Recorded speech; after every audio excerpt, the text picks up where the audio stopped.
Welcome to DressMD.com. This is Dr. Patharia. I basically tutor USMLE Step 1 and Step 2 CK students. Today I am going to discuss a very important topic, chronic myeloproliferative disorder.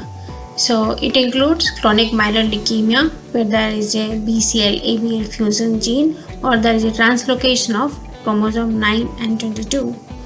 The polycythemia vera, essential thrombocytosis and myelofibrosis. So this polycythemia vera, essential thrombocytosis and myelofibrosis, and they have the JAK2 mutation. So what is myelo? So today we will discuss more in detail about myelofibrosis. So myelo means bone marrow and the bone marrow has replaced with fibrous tissue.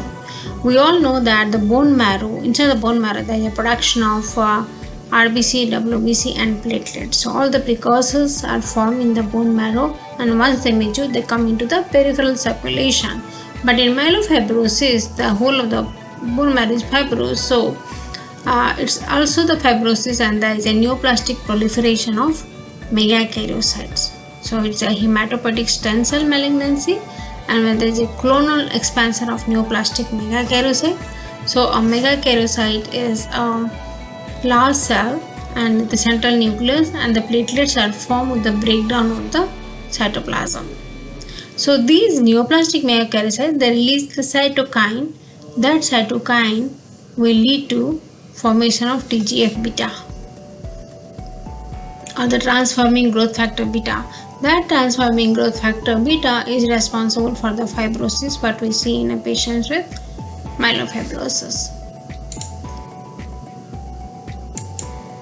So when the bone marrow is fibrous and because bone marrow is responsible for the formation of hematopoietic elements, because it is fibrous, now the body is compensating to form the hematopoietic elements inside the liver and the spleen. As a result, the liver and the spleen is enlarged. So important point here is when the bone marrow elements are formed in the bone, when the hematopoietic elements are formed in the bone marrow, they can enough produce RBC, WBC and platelets. But once they are formed in the liver and spleen, they are not enough to produce RBC, WBC and platelets. As a result, they can present with pancytopenia. And here, if you look at this slide, there is a bone marrow.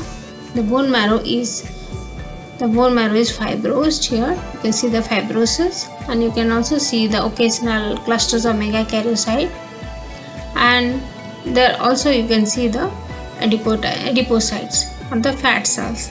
So when there is a fibrosis, the RBC is trying super hard to come out of this fibrotic tissue into the peripheral circulation.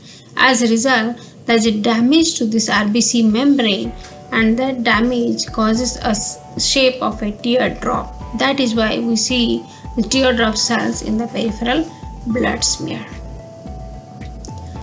So the teardrop cells are also called the dacryocytes. So how do you diagnose myelofibrosis? First, when we do the peripheral blood smear, we see the teardrop cells, and when we do the bone marrow aspiration, because the bone marrow is replaced by fibrous tissue, we don't see any material. It will be totally dry tap. And when you do the bone marrow biopsy, we can see the occasional clusters of adipocytes or the fat cells, as you can see in the slide below.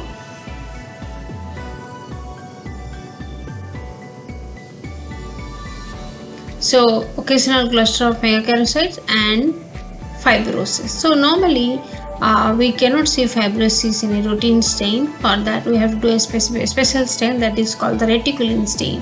The reticulin stain will highlight the fibrotic area.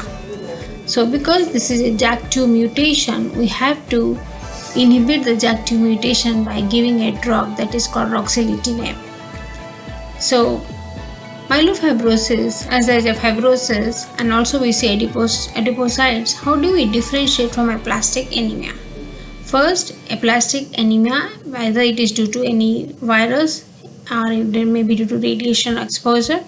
So you may get adipocytes, lot of adipose tissue, and will not see hematopoietic elements, but you do not see you do not see teardrop cells and hepatosplenomegaly.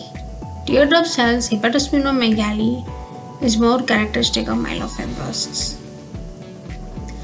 So this was my very first video, guys, and I hope you liked it.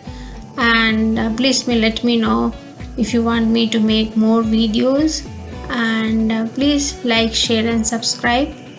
And if anyone wants to enroll to DressMD, I would like to help, and I'm going to put my website link in the description box below. And have a good day and take care.